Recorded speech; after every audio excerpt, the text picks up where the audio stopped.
मैं साहिब कबीर दे लड़ लगया, मैं साहिब कबीर दे लड़ लगया, मेरे तो गम परे रहंदे। मैं साहिब कबीर दे लड़ लगया, मेरे तो गम परे रहंदे। मैं उस दाता दे लड़ लगया, मेरे तो जम परे रहंदे। मैं उस दाता दे लड़ लगया, मेरे तो जम परे रहंदे। मेरे तो जम परे रहंदे, मेरे तो जम परे रहंदे।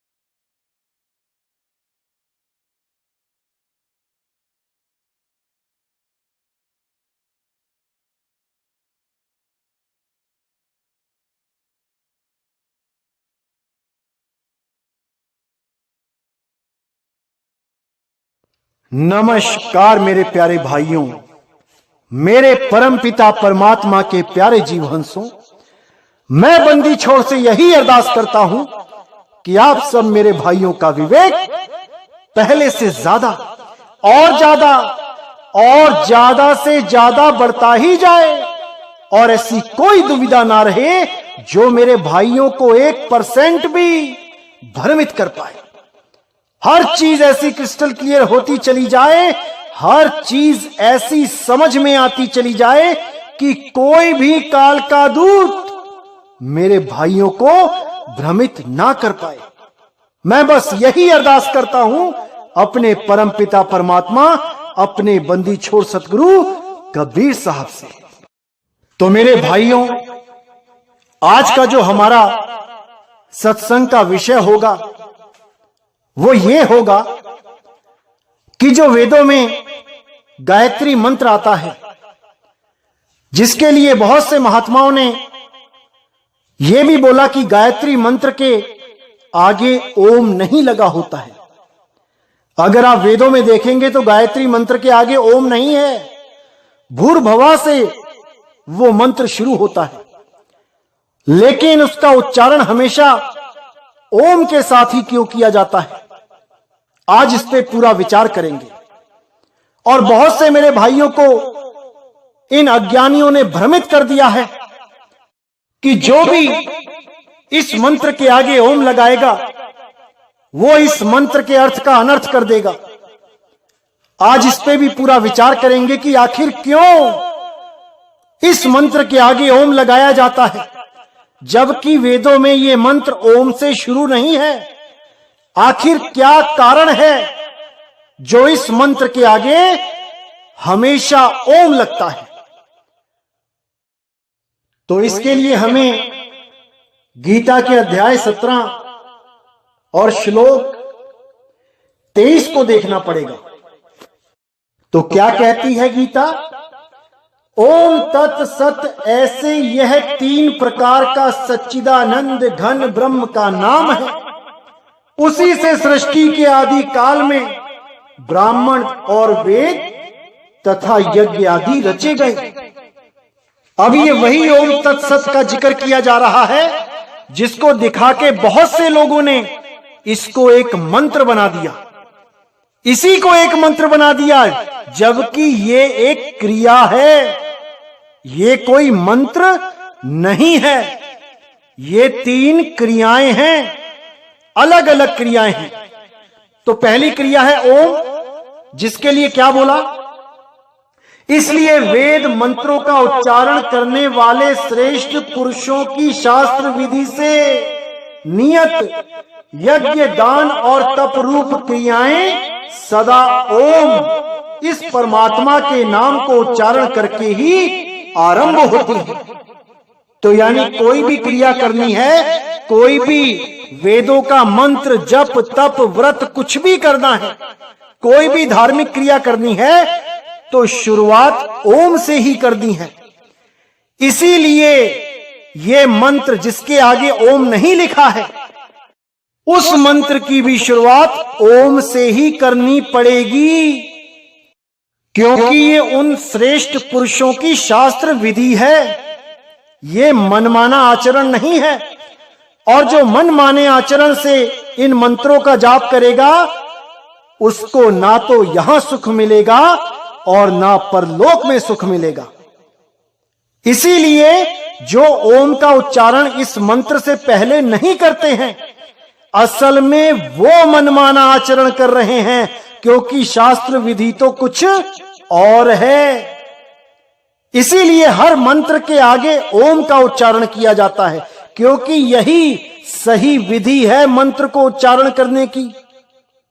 जो लोग ये श्लोक दिखा के ये उदाहरण देते हैं कि कंपनी ने तो बिल्कुल नया इंजन बना के भेजा था और एक मैकेनिक ने उसमें अपना अलग से नट बोल्ट बेल्ट कर दिया, ऐसा उदाहरण देके लोगों को भरमाते हैं, जबकि वो खुद नहीं जानते कि ओम का उच्चारण क्यों किया जाता है। क्योंकि उन्होंने ओम को मंत्र बना दिया है, श्वासों उच्छ्वासों में जपने वाला, जबकि यहां पर ओम हर कार्य को करने से पहले उच्चारण किया जाता है, जो ओम तत्सत का ज्ञान है। और तत् क्या है? तत् अर्थात तत् नाम से कहे जाने वाले परमात्मा का ही ये सब है। इस भाव से फल को ना चाहकर नाना प्रकार की यज्ञ, तप रूप क्रियाएं तथा दान रूप क्रियाएं कल्याण की इच्छा वाले पुरुषों द्वारा की जाती हैं। यानी कोई भी कार्य पूरा हुआ तो वहां पे तत् का उच्चारण करना है, तभी वो कार्य पूर्ण कहलाएगा। और ये तत् एक सांकेतिक मंत्र है, ना कि इसका कोई जाप करना होता है। सांकेतिक मंत्र है, जैसे एक और शब्द है जो सांकेतिक बोला जाता है यज्ञ में, जिसको हम स्वाहा कहते हैं। जैसे ही वो सांकेतिक मंत्र स्वाहा बोला जाता है, सब के सब अपनी आहुति अग्नि को समर्पित कर देते हैं, ना कि कोई स्वाहा स्वाहा का मंत्र रटते हैं। इसी प्रकार ओम हर क्रिया को करने से पहले ओम का उच्चारण किया जाता है, और तत् हर क्रिया को खत्म करने के बाद तत् का उच्चारण किया जाता है। अब सत्य क्या है, इस पे विचार करते हैं। अब जो सत्य बताया गया है, वो सत्य कोई मंत्र जाप नहीं है, वो सत्य स्वभाव है, वो सत्य आपकी अंतरात्मा है। जैसे आप कोई भी धार्मिक कार्य करते हैं तो केवल धार्मिक कार्य करने से ही आपको फल मिलेगा, ऐसा नहीं होता। धार्मिक कार्य करते हुए आपके विचार कैसे हैं, आपका स्वभाव कैसा है, आपके अंदर लगन कैसी है, ये सब देखा जाता है। और जब आपके अंदर सत्य स्वभाव हो, तब ही आपको उस कर्म का फल मिलता है, उस यज्ञ का फल मिलता है, उस धर्म क्षेत्र में आपकी उन्नति होती है। अगर आपके अंदर स्वभाव गलत है, यानी आपने यज्ञ भी किया, दान पुण्य भी किया, लेकिन अंदर छल बसा हुआ है, यानी कोई दान दिया भी लेकिन अंदर अपने नाम को हाईलाइट करने के लिए इच्छा प्रबल है, तो वो दान दिया हुआ भी आपको वो फल नहीं देगा। तो इसी प्रकार सत्य होना बहुत जरूरी है। आपकी अंतरात्मा में सत्य होना बहुत जरूरी है। भले आप किसी गुरु से नाम ले लेते हो, नाम सिमरन भी करने लग जाते हो, लेकिन अगर अंदर छल कपट है तो भाई वो नाम भी काम नहीं करेगा। क्यों नहीं करेगा? क्योंकि ध्यान मूल गुरु रूप है, पूजा मूल गुरु पाओ, मंत्र मूल गुरु वचन है, मोक्ष मूल सतभाव। ध्यान मूल गुरु रूप है, यानी असली ध्यान गुरु के रूप का करना है। लेकिन कौन से रूप का? क्या देही का ध्यान करना है? क्या उसके चेहरे का ध्यान करना है? क्या उसकी आंखें, दाढ़ी, मूछें, बालों का ध्यान करना है? नहीं। ध्यान मूल गुरु रूप है, यानी गुरु के द्वारा जब आपको मूल ज्ञान, मूल भेद बता दिया जाएगा और गुरु का शब्द, गुरु का असली स्वरूप लिखा दिया जाएगा, उसका भेद बता दिया जाएगा, तब आपने उस पे ध्यान देना है। वही आपका असली ध्यान है, ना कि किसी गुरु की शक्ल को ध्यान कहलाता है। अरे ये शक्ल तो बदलती रहेगी। बचपन में गुरुजी की शक्ल कैसी है, लड़प्पन में कैसी है, जवानी में कैसी है, बुढ़ापे में कैसी है, जो खुद ही बदल रही है, वो तुम्हें एक जगह स्थिर कैसे करेगी? वो तुम्हें माया से पार कैसे करेगी, जो खुद मायावी है? जो बदले सो माया संतों, जो चीज बदल जाती है वो माया ही है। और अगर माया का ध्यान करोगे तो माया में ही रह जाओगे। इसीलिए उस शब्द गुरु के ध्यान की बात करी है संतों ने कि उस शब्द गुरु को जानो। तो बोला है ध्यान मूल गुरु रूप है और पूजा मूल गुरु पांव। अब गुरु पांव कहां पे हैं? जब भेद पता लगता है तब समझ में आता है कि गुरु के पांव की कैसे पूजा की जाती है, कैसे पुष्प अर्पण किए जाते हैं गुरु के पांव में। तो कहते हैं ध्यान मूल गुरु रूप है, पूजा मूल गुरु पांव, मंत्र मूल गुरु वचन है। यानी कोई अलग से मंत्र नहीं देगा गुरु कि कोई मंत्र पकड़ा दिया, ओम कलियम हरियम शरियम सोहम सत्यम, या ज्योत निरंजन ओंकार आरंकार सोहं सतनाम, या सतपुरुष काल मूरत शब्द स्वरूपी राम, या धन निरंकार मैं तेरी शरण मुझे बख्श ले। ऐसा कोई मंत्र नहीं देगा वो। और अगर मंत्र देगा भी तो तुम्हारे पिछले मंत्र छुड़वाने के लिए देगा, ताकि तुम्हारे जो पीछे मंत्र तुम रट रहे हो, पिछले गुरुओं के द्वारा दिए गए हैं जो, उनको तुम्हारे दिलो दिमाग से खत्म करने के लिए वो नाम देगा। अन्यथा उस नाम की जरूरत ही नहीं पड़ती। तो कहते हैं ध्यान मूल गुरु रूप है, पूजा मूल गुरु पांव, मंत्र मूल गुरु वचन है, मोक्ष मूल सतभाव। मोक्ष मूल सतभाव। मुक्ति तुम्हारी तब होगी जब तुम्हारे अंदर सतभाव प्रकट होगा। अब सतभाव क्या होता है इस पे विचार करते हैं। सतभाव होता है आपके अंदर की सच्चाई, कि आपका स्वभाव कैसा है। कहीं आप छल कपट से भरे हुए तो नहीं हो, कहीं आप दूसरों की निंदा चुगली से भरे हुए तो नहीं हो, कहीं आप धोखाधड़ी से तो भरे हुए नहीं हो। इसको जानना है। अब ये कैसे पता लगता है कि आप सत स्वभाव धारण किए हो या असत स्वभाव धारण किए हो? ये पता लगता है परीक्षा से। जैसे सोना कितना शुद्ध है या उसमें कितनी मिलावट है, कैसे पता लगेगा? केवल देखने से पता नहीं लगता। जब उसकी परख की जाती है, जब उसकी परीक्षा ली जाती है, तब समझ में आता है कि वो सोना शुद्ध भी है या अशुद्धियों से भरा हुआ है। सोने का तो पता लग गया, इसी प्रकार हीरे का भी पता लग जाता है। हीरे को परखने के लिए उस पे घन मारा जाता है, और जब वो घन की चोट को सह लेता है तो समझ जाते हैं कि हीरा असली है। और घन की एक ही चोट में चकनाचूर हो जाता है तब भी पता लग जाता है कि ये तो कांस था। अब हमें कैसे पता लगे कि आपके अंदर सत स्वभाव है या नहीं? तो इसके लिए एक ही रास्ता है, और वो रास्ता है परीक्षा।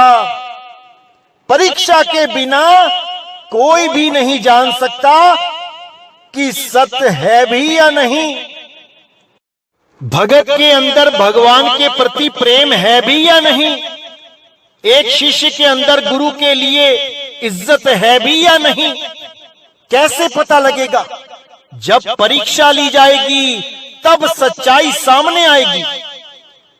जैसे कबीर साहब ने भी परीक्षाएं ली, बहुत परीक्षाएं ली। एक राजा को तो 12 साल बाद नाम दीक्षा दी। परीक्षा ले लेके, परख कर करके उसको 12 साल इंतजार करवाया, और जब वो परीक्षा में पास हुआ तब जाके उसे नाम की दात बख्शी। इसी प्रकार जब 64 लाख शिष्य हो गए तब भी परीक्षा ली।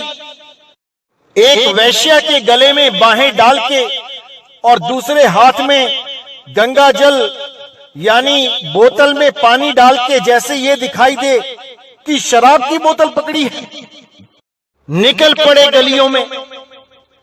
उसके बाद क्या हुआ ये आपको भी पता है। सारे शिष्य हिल गए कि ये क्या हो गया। ये गुरुजी कहते तो कुछ और थे, हमें समझाते तो कुछ और थे, लेकिन ये तो कुछ और ही कर रहे हैं। वहीं उनका विश्वास टूट गया, और उसके बाद वो यही जन्म मरण में धक्के खाते रह गए। केवल 2 लोग जो अर्जुन और सर्जुन नाम के थे, केवल उन्होंने विश्वास नहीं किया कि कबीर साहब ऐसा कभी कर ही नहीं सकते, और अगर कर भी रहे हैं तो ये एकमात्र दिखावा कर रहे हैं, अंदर से ये ऐसे हैं ही नहीं। तो केवल वही 2 लोग पार हो पाए, बाकी सब यहीं धक्के खाते रह गए। गुरु परीक्षाएं लेता है, उसी से परख कर पाता है कि ये शिष्य को पार करना है कि नहीं, ये शिष्य पार होने लायक है या नहीं। इसी प्रकार नितिन दास भी परीक्षाएं लेता है, क्योंकि मुझे पता है इस पंथ में आने के बाद सब ज्ञानी बन जाते हैं, सब बड़ी बड़ी बातें करने लग जाते हैं। करनी 0 होती है, लेकिन बातें ऐसी करेंगे जैसे सार शब्द इनको आज ही प्राप्त हो गया, आज ही नाम लेके। कुछ लोग तो ऐसे हैं जो कहते हैं गुरुजी ने मुझे जिस वक्त दिया उसी वक्त मुझे सार शब्द प्राप्त हो गया। ऐसे ढोंगी भी हैं, केवल दूसरों के सामने अपने आप को ऊंचा दिखाने के लिए कि तुम्हें नाम दिया, तुम्हें 1 साल हो गया, कुछ नहीं मिला, मुझे तो एक ही पल में सार शब्द प्रकट हो गया। ऐसे पाखंडी भी इस पंथ में घुस चुके हैं जो दूसरों को भ्रमित करते हैं। अब वो कहते हैं कि हमें भी गुरु मानो, हमारा भी सार शब्द प्रकट हो गया 1 पल में, अब हम भी तुम्हारे गुरु हैं, हमें गुरु जैसा ही मानो। ये सब इस पंथ में घुस तो गए हैं, लेकिन मेरे भाइयों 2023 खत्म होने से पहले पहले इन सबको बाहर का रास्ता दिखा दिया जाएगा, क्योंकि इस पंथ में केवल एक गुरु होगा, और वो होगा शब्द गुरु, और बाकी सब के सब उस शब्द गुरु के शिष्य होंगे। इतना अच्छी तरह समझ लेना चाहिए आप लोगों को, और जो ये अभी भी नहीं समझ पा रहा है फिर उसको वक्त ही समझाएगा। बस तुमने अपने विकारों को शांत करना है और अपने बर्तन को सीधा करना है, इसके अलावा और कुछ नहीं करना। गुरु से तो केवल एक मोहर लगवानी होती है, बाकी सारा कार्य तो परमात्मा स्वयं करते हैं। वो परमात्मा सब पर दया करते हैं। गुरु तो केवल एक मीडिएटर होता है जो तुम्हें सत्य और असत्य का भेद बताता है, असत्य को छुड़वा देता है और सत्य को लखा देता है। इसीलिए बोला गया, सोई गुरु पूरा कहावे, जो दो अक्षर का भेद बतावे। एक छुड़ावे एक लखावे, तब प्राणी निज घर को जावे। नकली अक्षरों को छुड़वा दे और सतनाम को लखा दे, कृत्रिम नाम को छुड़वा दे और परमात्मा के असली नाम का लखाव करा दे। इसीलिए ग्रंथ साहब में भी बोला गया, कृत्रिम नाम कथे तेरे जिहिबा, सत्य नाम तेरा परापुर बला। लेकिन सत्य नाम प्रकट कब होता है? जब सत्य स्वभाव होता है। जब तक तुम्हारा स्वभाव सत्य नहीं है, वो सतनाम प्रकट हो ही नहीं सकता। और किसका स्वभाव सत्य है और किसका स्वभाव असत्य है, ये तो परखने के बाद ही पता लगता है। इसीलिए सारे गुरु अपने शिष्यों का एग्जाम लेते हैं। जैसे आप स्कूल में पढ़ते हो और आपको कोई टीचर बहुत पसंद करता है, भले आपको क्यों ना पसंद करता हो, एग्जाम तो आपको भी देना ही पड़ेगा और वो टीचर आपका एग्जाम जरूर लेगा। क्योंकि एग्जाम लेने के बाद ही, परीक्षा होने के बाद ही पता लगता है कि शिष्य कितना लायक है या कितना नालायक है।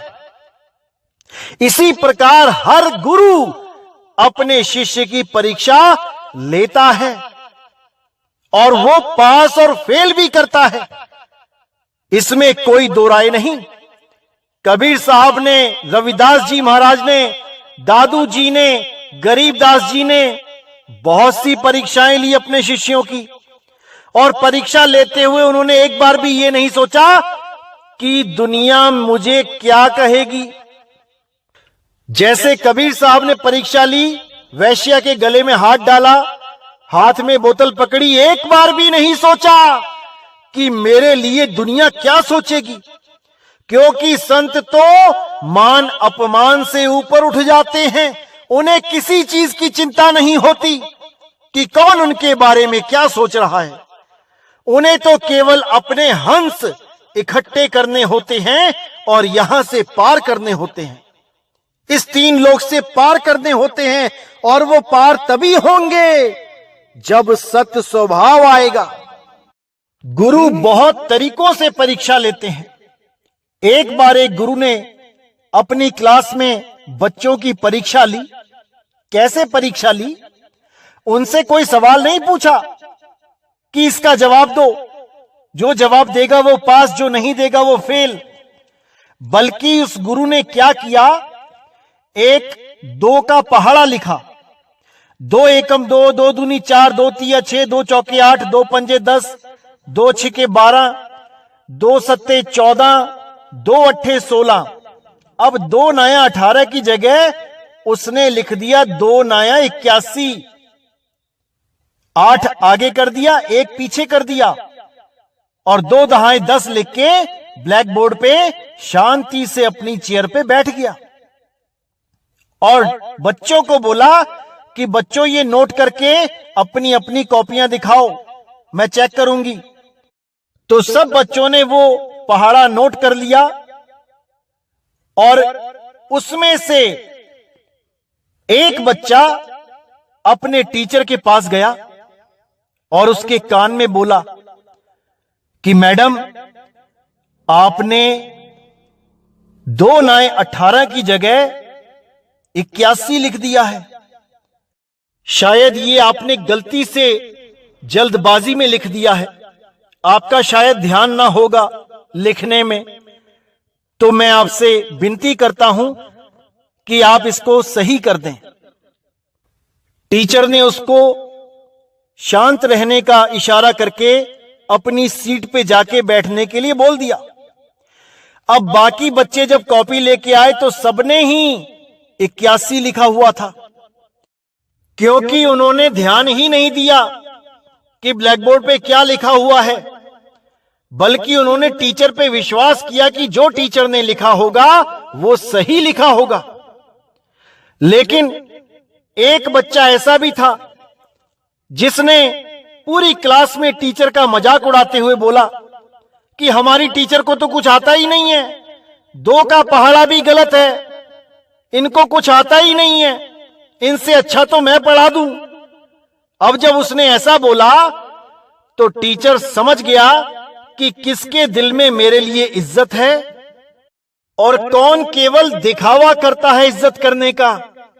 रोज गुड मॉर्निंग गुड इवनिंग बोलेंगे, लेकिन आज इसने मेरा ऐसा मजाक उड़ा दिया, आज इसने ये साबित कर दिया कि वो सब झूठ है जो आज तक वो दिखावा करता आया है।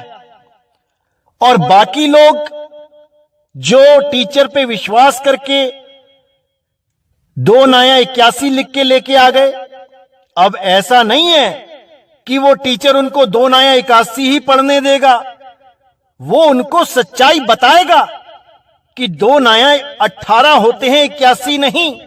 लेकिन टीचर ने जो परीक्षा लेनी थी वो तो ले ही ली है। परीक्षाएं होती हैं परख करने के लिए कि हमारे जितने भी शिष्य हैं उनके दिल में गुरु के लिए भाव क्या है।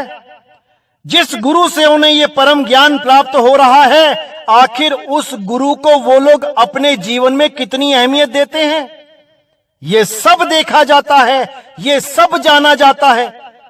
तब जाके कोई जीव मुक्ति का पद प्राप्त करता है, क्योंकि बिना सद्भाव के आपका कल्याण कभी नहीं हो सकता। ऐसे ऐसे शिष्य हैं इस दुनिया में जिनके गुरुओं ने उसके साथ क्या कुछ नहीं किया, इतना बुरा किया कि आप सोच भी नहीं सकते।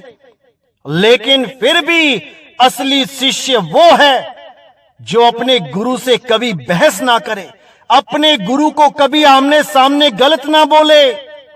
असली शिष्य वो है जो सारे गम को पी जाए, भले उसके गुरु ने उसके खिलाफ कितना ही जहर क्यों नहीं उगल दिया, लेकिन वो अपने गुरु को कभी किसी के सामने गलत नहीं बोलेगा, क्योंकि वो शिष्य एक बात अच्छी तरह जानता है कि जो करेगा सो भरेगा। इस दुनिया में जो भी कुछ किया जाएगा, चाहे वो शिष्य के द्वारा किया जाएगा, चाहे वो गुरु के द्वारा किया जाएगा, उसका फल तो दोनों को ही भोगना होगा। तो क्यों किसी के लिए गलत बोल के और कर्मों का भार अपने सिर पे रखा जाए। जो कर रहा है प्रकृति अपने आप उसको सजा देगी। हम कौन होते हैं किसी को भला बुरा बोलने वाले, कभी नहीं। तो जैसे कि बाकी गुरु भी परीक्षा लेते हैं, नितिन दास भी परीक्षा लेता है कि कौन इस पंथ में टिकने लायक है और कौन इस पंथ से बाहर जाने के लायक है। क्योंकि 2023 के अंत में सबको पता लग जाएगा कि कौन इस पंथ में है और कौन इस पंथ में नहीं है। क्योंकि ये लोग अगर इस पंथ में टिके रहे, छुपे रहे, तो ये आगे जाके बहुत बड़ा जीवों का नुकसान करेंगे। इसलिए इन लोग की परीक्षा लेनी बहुत जरूरी है। जब मैं इन लोगों की रिकॉर्डिंग YouTube पे चलाऊंगा, तब आप समझ पाएंगे कि कितनी जरूरी है ऐसे लोगों की परीक्षा लेनी जो बिना गुरु के हुक्म के गुरु का नाम दान देने लग गए हैं, जो गुरु की हुक्म के बिना गुरु दीक्षा देने लग गए हैं। जब मैं उनकी रिकॉर्डिंग चलाऊंगा तब आपको समझ में आएगा कि नितिन दास परीक्षा क्यों लेता है, केवल और केवल जीवों के भले के लिए। क्योंकि हर पंथ में ऐसे ऐसे लोग घुस जाते हैं जो अपना स्वार्थ सिद्ध करने के लिए उसी पंथ का ज्ञान चुरा के अलग पंथ बना लेते हैं, केवल स्वार्थ सिद्ध करने के लिए। लेकिन इस पंथ में अब ऐसा नहीं होने दिया जाएगा। इस पंथ से कोई शाखा नहीं निकलेगी, उसको एक्सपोज कर दिया जाएगा और केवल एक शब्द गुरु का ही डंका बजाया जाएगा और कोई गुरु नहीं होगा। जो भी हमारे सत्संग सुन रहा है, पूर्ण ज्ञान को प्राप्त कर रहा है, अब उसे किसी गुरु की जरूरत नहीं है। वो इस आवाज को गुरु मान के इस आवाज से सारा ज्ञान प्राप्त करके परमात्मा की भक्ति कर सकेगा, क्योंकि सारे भेद इन्हीं सत्संगों में खोल दिए जाएंगे। फिर केवल एक मोहर मात्र रह जाएगी गुरु से प्राप्त करने के लिए। बस गुरु से मोहर प्राप्त करो और अपनी भक्ति शुरू करो। तो इसी प्रकार नितिन दास भी परीक्षा लेता है, और उसकी परीक्षा कैसी होती है बता देता हूं, आपको समझ भी आ जाएगा कि आज तक होता क्या आया है। मैं सत्संगों के बीच में कोई ऐसी छोटी सी गलती, एक छोटी सी मिस्टेक जानबूझ के करता हूं जिससे विरोधियों को कोई पॉइंट मिल जाए पकड़ने के लिए। अब जब विरोधी उस पॉइंट को पकड़ के ग्रुपों में उछालते हैं, तब समझ में आता है कि कौन इस पंथ के लायक है और कौन इस पंथ के लायक नहीं है।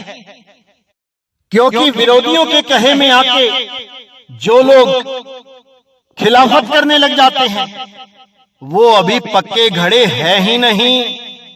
क्योंकि जो आज खिलाफत कर रहा है वो कल को भी खिलाफत करेगा।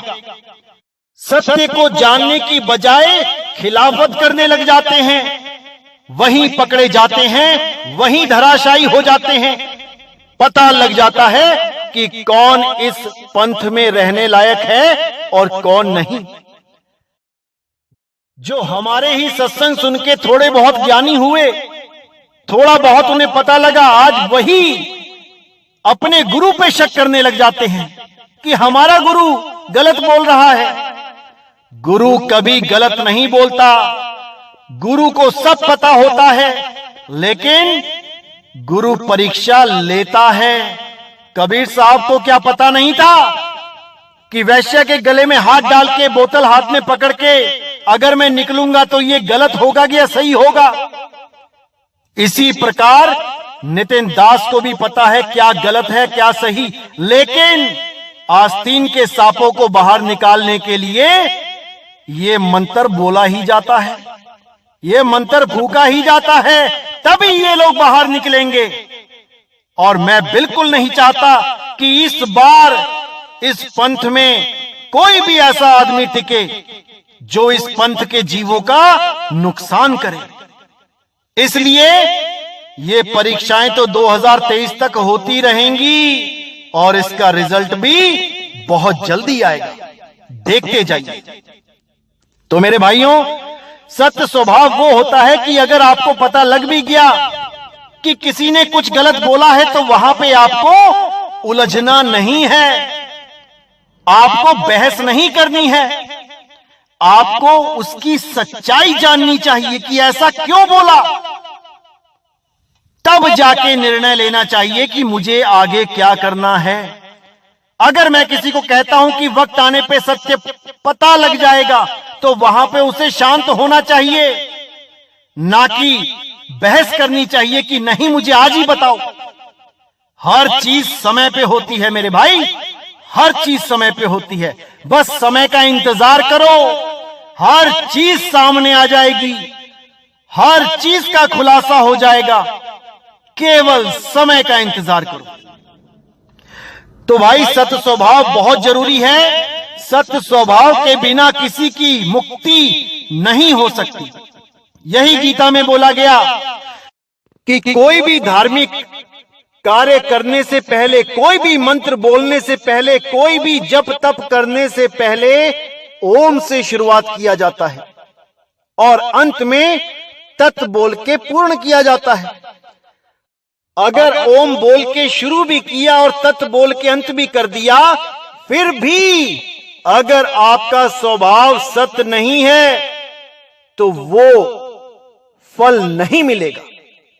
इसीलिए ओम तत् सत्य के साथ असत्य भी बताया गया गीता में, लेकिन कोई भी आपको असत्य के बारे में नहीं बताएगा, क्योंकि उन्हें इस बात का ज्ञान ही नहीं है कि मोक्ष होता कैसे है, मुक्ति होती कैसे है। वो केवल मंत्रों को ही जपने से मुक्ति मान बैठे हैं, जबकि ऐसा नहीं होता। इसीलिए साहिब ने बोला है, ध्यान मूल गुरु रूप है, पूजा मूल गुरु पांव, मंत्र मूल गुरु वचन है, मोक्ष मूल सद्भाव। जो मोक्ष का मूल है, जो मुक्ति का मूल है, वो सद्भाव है। इसीलिए हमें केवल मूल को पकड़ना चाहिए। मूल ही सत्य है। और अगर आप इस पंथ में आए हो तो आपको भी केवल मूल ज्ञान से मतलब होना चाहिए।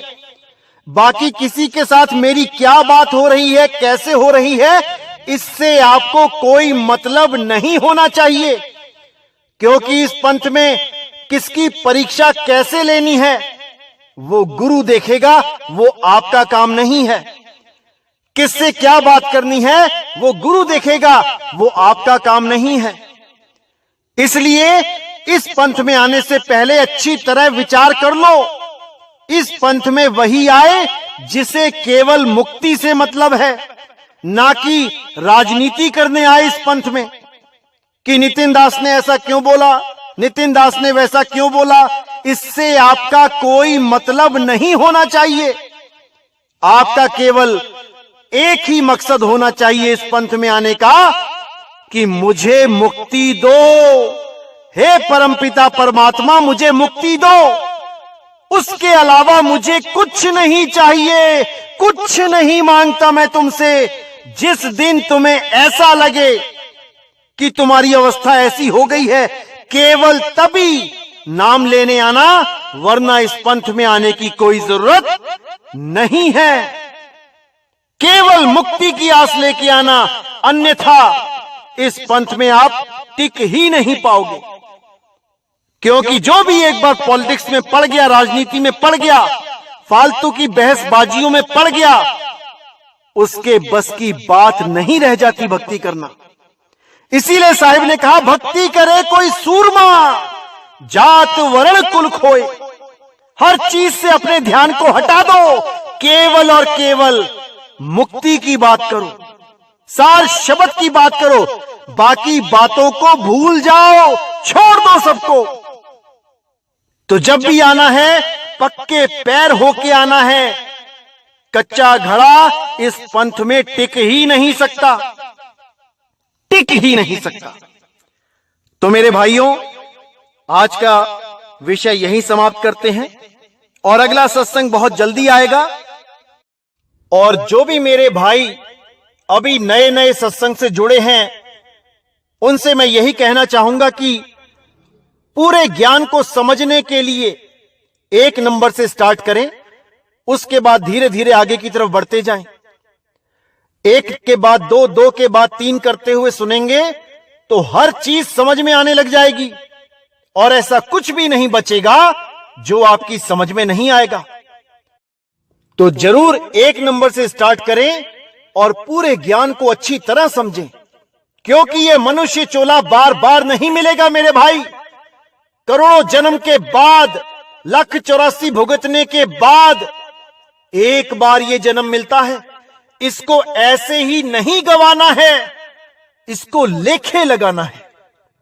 तो इसी के साथ अब मुझे विदा करें। बोलिए सतगुरु बंदी छोड़ सतगुरु सत्य कबीर साहिब की सदा ही जय हो, सदा ही जय हो मेरे मालिक की साहिब बंदगी सतनाम।